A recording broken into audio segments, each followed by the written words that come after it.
My name is Juniper Katz. I'm the Executive Director at Montezuma Land Conservancy, based here in Cortez, Colorado. We're here today at the Hawkins Preserve, which is about a 120-acre preserve located just kind of on the edge of the city of Cortez. This is Montezuma Land Conservancy's only public access easement, and it's a great one. It's utilized by lots of people.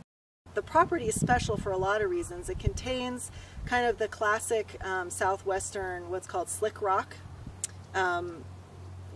topography, and then that's interspersed with the native plant communities. And we're sitting on the edge of McElmo Canyon, which is a mostly perennial stream that runs through this part of the county and was a real hot spot for the ancestral Puebloans that lived here thousands of years ago. If you were to say, look at our strategic conservation plan, you would see probably themes that are echoed in a lot of different organizations. However, since we are a local land trust and we did go through that stakeholder process of engaging our public and seeing what our public thinks is important, how it fits all in is to say that, we're all part of this larger Colorado conservation community, but we each have unique missions and goals related to the places that we work in, and that's a good thing, right? Because otherwise it could be a homogenous. If all anyone did was work on agricultural preservation, well, we would miss out on a lot of habitat projects and vice versa. So I think that, Montezuma Land Conservancy is just a little piece of that statewide diversity of organizations working towards private land protection.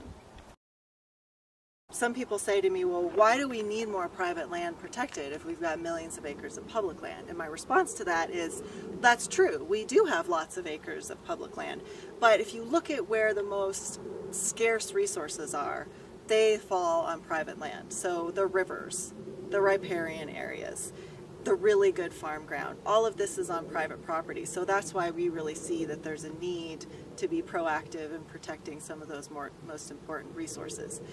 I grew up on a small farm, working in the fields, cutting hay, baling. We also had wine vineyards at the time, and I just loved the land from day one. I woke up in the morning, headed out with my cousins, and came home at night, basically.